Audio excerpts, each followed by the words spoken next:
कोई दिक्कत लग चल हो गया। हेलो दोस्तों, डॉक्टर रविंद्र सिंह राव अगेन।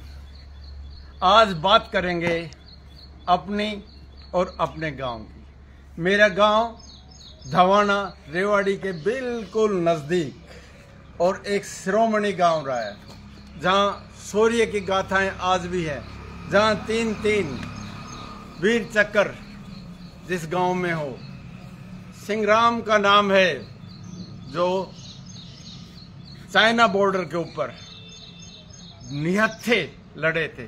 और एक और विशेष हमारे गांव की जो बात है, धवाना गांव की, वॉलीबॉल के लिए एक ही परिवार के 6-7 नौजवान जहां चले जाते थे, टीम मैदान छोड़ के चली जाती थी।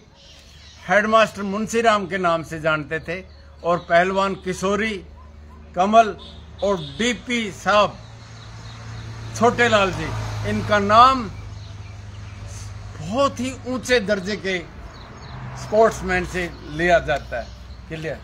गांव में लगभग अब 15 ऑफिसर्स काम कर रहे हैं डिफरेंट सर्विसेज में, और रेवाड़ी के साथ कनेक्टिविटी इतनी अच्छी हो गई है।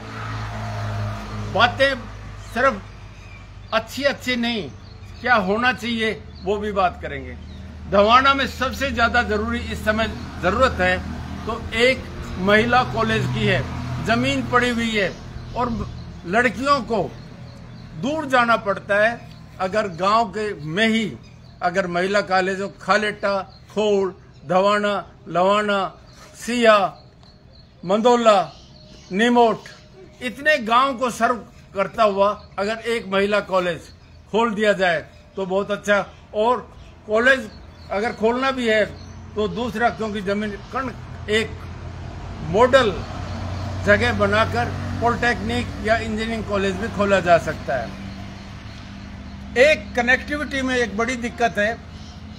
धवाना को 9 तरफ से सड़कों से जोड़ा हुआ है, लेकिन सबसे जरूरी जो सड़क है धवाना से बड़ौली होती हुई जो रेवाड़ी को जाने वाली सड़क है, वो अभी तक नहीं बनी हुई है, वो बननी चाहिए।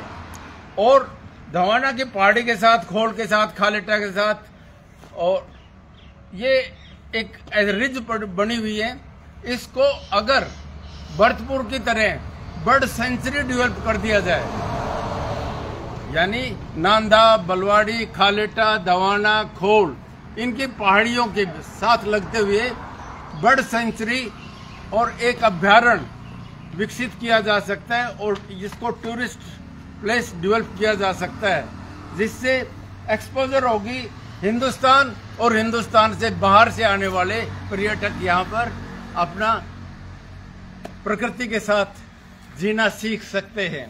धवाना का आदमी एक विशेष चीज से जाना जाता है, वो जनरली हंसमुख मिलेगा, क्योंकि प्रकृति के गोद में है, पहाड़ी साथ है, रिज है, खेलने कूदने का शौक रखते हैं। और सबसे बड़ी बात यह है धवाना में, वो है आपस का भाईचारा। आपस में प्रेम और भाईचारे के लिए जाना जाता है। डिफेंस सर्विसेज में बहुत सारे हमारे नौजवान लगे हुए हैं, अब ऑफिसर्स भी बहुत सारे हैं। मेरे अपने सगे भाई के पोते 2 पिछले साल एनडीए में, नेवी में ऑफिसर आ गए।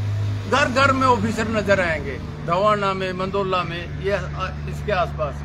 और डिफेंस सर्विसेज, खासतौर से डिसिप्लिन फोर्सेज में काम करना लोगों का एक सपना होता है, क्योंकि लोग अनुशासित हैं। और अब क्योंकि नजदीक शहर हो गए हैं दूसरे, इन शहरों में थोड़ा थोड़ा लोग पलायन करने लग गए, लेकिन अपनी मूल जड़ों से आज भी जुड़े हुए हैं। फिर मैं बात बताता हूँ, एक प्राइमरी हेल्थ सेंटर धवाना की जरूरत है, एक कॉलेज की जरूरत है, एक पॉलिटेक्निक की जरूरत है। धवाना से बड़ौली जो सड़क जा रही है उसको रेवाड़ी से कनेक्टिविटी होनी चाहिए। एक बर्ड सेंचुरी या अभ्यारण्य वो यहाँ विकसित किया जा सकता है प्रॉपर ड्रेनेज के साथ। और लोगों का अगर सहयोग, कम्युनिटी लिविंग में अगर रहना है तो धवाना को विजिट करें। धवाना एक आने वाले समय में एक शिरोमणि स्थान होगा, जिसको लोग विजिट करना अपनी शान समझते रहेंगे। मैं फिर ये कहता हूँ, धवाना को फॉलो करें। अच्छे स्पोर्ट्समैन अगर पैदा करने हैं, अच्छे ऑफिसर अगर देखने हो, अगर अच्छे इंसान जो आपस में भाईचारे के साथ रहते हैं, अगर इस तरह के गांव को विजिट करना चाहे तो धवाना से बढ़िया कोई जगह नहीं। आज भी बाबा नला वाले पे हर साल मेला लगता है, जिसमें जितनी भी गांव की लड़कियां बाहर जिनकी शादियां हो गई है और जितने भी लोग बाहर रहते हैं, सभी गांव को विजिट करते हैं। ये एक शान की बात है।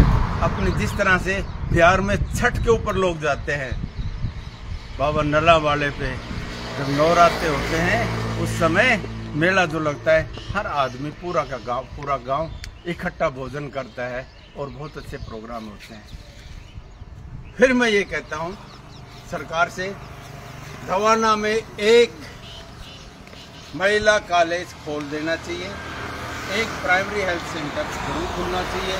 धवाना में स्पोर्ट्स की नर्सरी आवश्यक है, क्योंकि अच्छे स्पोर्ट्समैन धवाना में हैं। एक स्टेडियम की धवाना में आवश्यकता है, और धवाना से बुडोली जाने वाली जो सड़क है उसको वाइड रोड, चौड़ी रास्ता, अगर ज़मीन थोड़ी बहुत एक्वायर करनी तो वो भी करके शॉर्टेस्ट रास्ता हो सकता है।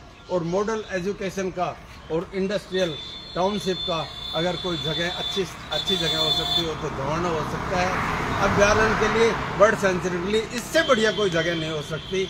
और अगर ऐसा हो जाता है तो धवाना एक टूरिस्ट मैप के ऊपर अपने साथ। फिर मैं यही कहता हूँ, अगर आप खुश रहना चाहते हैं तो धवाना को विजिट करें, भाईचारा देखना चाहते हो तो धवाना को विजिट करें, अच्छे सुंदर नौजवान, अच्छे स्पोर्ट्समैन देखना चाहते हैं तो धवाना को विजिट करें। धवाना दक्षिणी हरियाणा की शान है। जय हिंद।